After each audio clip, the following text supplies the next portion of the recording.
अस्सलाम वालेकुम। हेलो बच्चों, हम चैप्टर नंबर 19 क्वांटम फिज़िक्स या मॉडर्न फिज़िक्स पढ़ रहे थे। उसमें हमने टॉपिक शुरू किया था कि interaction of electromagnetic radiation with matter. तो इलेक्ट्रोमैग्नेटिक रेडिएशन क्या होती है, ये बेटा देखो, ये सारी की सारी जो है, ये मैंने इलेक्ट्रोमैग्नेटिक रेडिएशन का एक स्पेक्ट्रम बना दिया। ये कौन सी रेडिएशन है? Electromagnetic radiation. ठीक है, इसमें ये वाला रीजन बेटा मैंने VR लिखा हुआ है, इसका मतलब है विजिबल रीजन, यानी कि ये आलमोस्ट 400 से लेकर आपके पास तकरीबन जो है आपके पास यानी कि ये आप 400 से लेकर 800 या 750 तक आलमोस्ट समझ लें कि जो आपके पास वेवलेंथ है वो विजिबल रीजन है। यानी कि इस रीजन VR से मतलब विजिबल, इस रीजन से निकलने वाली लाइट जो है वो आपको दिखाई देगी विजिबल रीजन। विजिबल रीजन का लास्ट लॉन्गेस्ट वेवलेंथ का जो कलर होता है वो रेड कलर होता है। और आर से रेड से अगला रेज होती हैं बेटा इंफ्रारेड रेज, ये भी आपको नज़र नहीं आती। आगे होती हैं माइक्रोवेव, ये भी नज़र नहीं आती। आगे होती हैं रेडियो वेव, ये भी नज़र नहीं आती।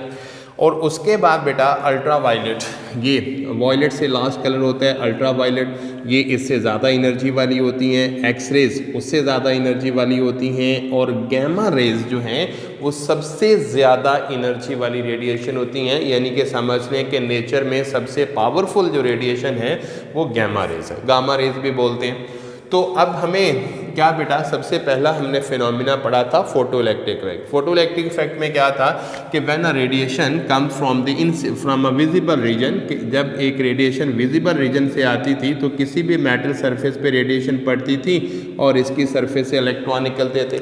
और एक विजिबल रीजन से एक फोटोन आया, वो मेटल सरफेस पे मुकम्मल तौर पर ऑब्जॉर्ब हो गया और उसने एक इलेक्ट्रॉन निकाल दिया। उससे बाद फिर हमने कहा था कि जब एक्सरे, जब उससे ज़्यादा एनर्जी वाली रेडिएशन, कौन सी? एक्सरेज। एक्सरेज जब किसी भी मैटर से टकराती हैं, किसी भी इलेक्ट्रॉन से, तो उसको टकराने के बाद उसकी एनर्जी कम हो जाती है लेकिन मुकम्मल तौर पर ख़त्म नहीं होती और स्कैटरिंग का फिनोमिना होता है जिसे हम क्वांटम स्कैटरिंग में पढ़ा। तो आज बेटा हम पढ़ेंगे पेयर प्रोडक्शन और एनहाइलेशन, दोनों एक ही प्रोसेस है, जस्ट एक दूसरों का रिवर्स प्रोसेस है। तो गैमा रेज क्या है? सबसे पावरफुल, नेचर में सबसे पावरफुल रेडिएशन है। लो बेटा, अब उससे पहले हम थोड़ा सा ये देख लेते हैं एनहाइलाइजेशन। एनहाइलाइजेशन ये क्या है? एनहाइलाइजेशन का मतलब है कि बेटा आइंस्टाइन ने एक इक्वेशन दी थी E बराबर mc²। ये आइंस्टाइन ने एक इक्वेशन दी थी कि इसका मतलब क्या है बेटा, एनर्जी मैटर में बदल जाती है, मैटर एनर्जी में बदल जाता है। यानी कि मैटर और एनर्जी एक दूसरे में कन्वर्टेबल है। लेकिन ये फिनोमिना उसने साथ बता दिया था कि ये वाला जो फिनोमिना है ये वेल अफेक्टेड है एट एटॉमिक लेवल, यानी कि एटॉमिक पार्टिकल के लिए है। हमारी डेली लाइफ में एनर्जी मैटर में कन्वर्शन का इतना जो फिनोमिना है वो प्रोमिनेंट नहीं है। लो बेटा, इसने कहा कि when ever an electron and its antiparticle positron are combine each other, they annihilate, they destroy each other। क्या है कि एक आपके पास इलेक्ट्रॉन एक पॉजिट्रॉन ऐसे मिक्स होता है और दोनों एक दूसरे को ख़त्म, देखो इलेक्ट्रॉन और पॉजिट्रॉन आपस में मिलते हैं तो ये दोनों मटेरियल पार्टिकल हैं, एक दूसरे को डिस्ट्रॉय कर देते हैं और इनके बदले में हमें क्या मिलती है? एनर्जी मिलती है। क्या मिलती है? एनर्जी मिलती है। और कितनी एनर्जी मिलेगी? बोलता है कि जितना इसका मैस है, जितना इसका मैस है और इसके मैस के बदले में उतनी हमें एनर्जी। अब बेटा इसका मैस प्लस इसका मैस, हमें कितनी एनर्जी मिलेगी? अब हम ये चेक करना चाहते हैं कि एक इलेक्ट्रॉन के मैस के बदले में हमें कितनी एनर्जी मिलती है। तो आइंस्टाइन की इक्वेशन लगाएंगे, E बराबर mc², मैस ऑफ इलेक्ट्रॉन लगाया, c स्पीड ऑफ लाइट लगाई, तो इसको स्क्वायर लिया, ये आ गया और ये एनर्जी जॉल में आएगी। हमें इसे जॉल भी एनर्जी का यूनिट है, इलेक्ट्रॉन वोल्ट जरा स्मॉलर यूनिट है, तो आप इसमें कन्वर्ट करें, इसको हमने 1.6 90 पे डिवाइड कर दिया इलेक्ट्रॉन वोल्ट, तो ये इतनी एनर्जी आई। ठीक है, तो 0.51 मेगा 10⁻⁶ है। तो इसका मतलब है एक इलेक्ट्रॉन के बदले में हमें इतनी एनर्जी मिलेगी। तो यहाँ पे कितने इलेक्ट्रॉन मिल रहे हैं? एक इलेक्ट्रॉन और पॉजिट्रॉन दोनों का मैस तो बराबर है, सिर्फ चार्ज का फ़र्क होता है। तो इसको 2 से मल्टीप्लाई कर देंगे तो 1.02 मेगा इलेक्ट्रॉन वोल्ट हमें एनर्जी मिलेगी कि when ever an electron annihilate का मतलब डिस्ट्रॉय करेगा विद द पॉजिट्रॉन, इलेक्ट्रॉन और पॉजिट्रॉन आपस में मिलेंगे तो they convert into energy, matter खत्म हो जाएगा। This is called the annihilation. अब साइंटिस्ट बोलते हैं कि अगर बेटा मैटर और एनर्जी मिलके एक दूसरे, इलेक्ट्रॉन और पॉजिट्रॉन एक दूसरे को डिस्ट्रॉय कर देते हैं, तो अगर रिएक्शन आपका देखो बेटा ये फॉरवर्ड बाइस है तो इसका रिवर्स भी मुमकिन होगा। क्या होगा कि अगर रिएक्शन बेटा कि इलेक्ट्रॉन और पॉजिट्रॉन आपस में मिलके क्या कर रहे हैं, ख़त्म कर रहे हैं तो एनर्जी दे रहे हैं, तो ये वापस एनर्जी इन मटेरियल पार्टिकल में भी बदल सकती है। वो ज़रा देखते हैं। अब बेटा ये ज़रा देखते हैं पेयर प्रोडक्शन, यानी कि उसी प्रोसेस का आपके पास रिवर्स प्रोसेस है। अब देखिए बेटा पेयर का मतलब दो, ये law of conservation of charge है कि टोटल चार्ज आपका कौन सा क्या है कि when a high energy rays that's called the gamma rays, और नेचर में बेटा गैमा रेज सबसे ज़्यादा ताकतवर, सबसे ज़्यादा पावरफुल एनर्जी वाली रेडिएशन होती हैं। When a high energy gamma rays with a collide with a hit a heavy metal like the platinum, सबसे heavy metal है, उसके न्यूक्लियस से टकराती है, they convert into electron and positron। ये ज़रा देखें, आपको एनिमेशन आपको दिखाई दे रही, ये देखो ये हाई एनर्जी फोटोन जा रहा है, ज़रा गौर से देखना, हाई एनर्जी फोटोन जा रहा है और ये देखिए मेटल से हिट हुआ और मेटल से हिट होने के बाद they convert into electron and positron, और इलेक्ट्रॉन और पॉजिट्रॉन में कन्वर्ट हो गए। तो अब देखिएगा बेटा, अब ये इलेक्ट्रॉन और पॉजिट्रॉन में this is a called the pair, मतलब दो। अब कभी भी मुमकिन नहीं है कि बेटा इससे एक पार्टिकल कंप्लीट हो। अब देखो बेटा अगर हम कहते हैं कि यहाँ पे आपके पास एक गैमा रेस है जो कन्वर्ट हो गया किसके अंदर, एक इलेक्ट्रॉन प्लस और एक पॉजिट्रॉन, यूँ समझ लें कि ऐसे चले, ऐसे लिख देता हूँ, एक इलेक्ट्रॉन और पॉजिट्रॉन, इसके ऊपर चार्ज कितना 0, इनका टोटल -1 +1, इसका चार्ज कितना 0, तो टोटल चार्ज जो है वो जैसे यूनिवर्स के ऊपर बेटा टोटल नेट चार्ज 0 होता है, तो इससे रिएक्शन से पहले, रिएक्शन के बाद टोटल चार्ज उसका क्या रहता है, 0 रहता है।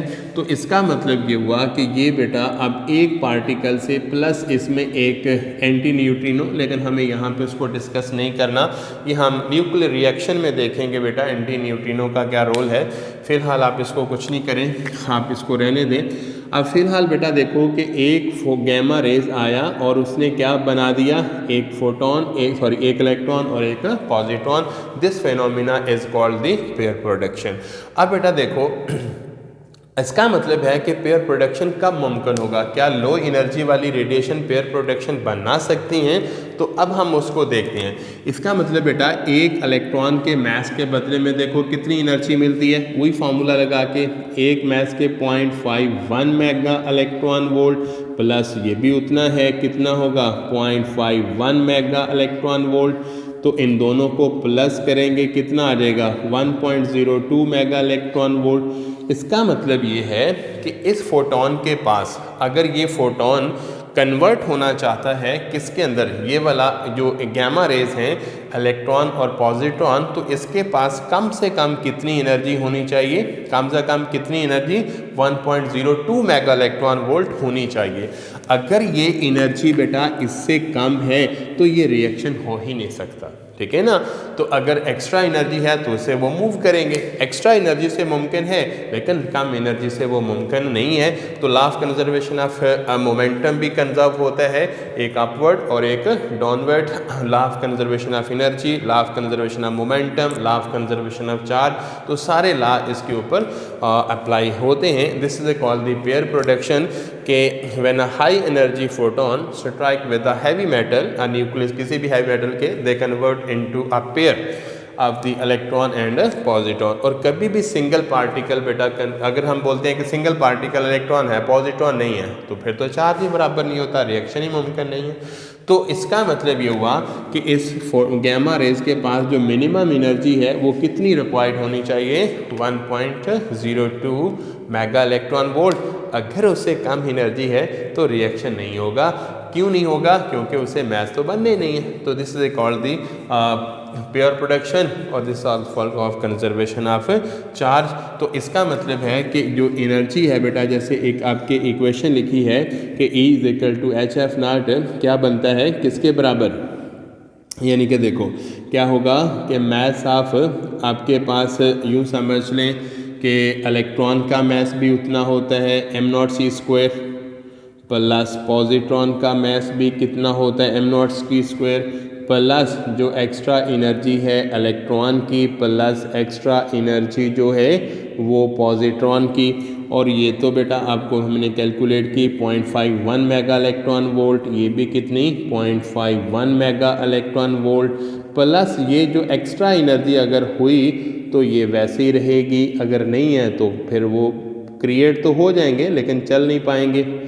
तो ये पॉजिट्रॉन की तो ये कितनी 0.02 मेगा इलेक्ट्रॉन वोल्ट प्लस जो एक्स्ट्रा एनर्जी है काइनेटिक एनर्जी प्लस अब ऐसा लिखेंगे kinetic energy of positron E is equal to h F.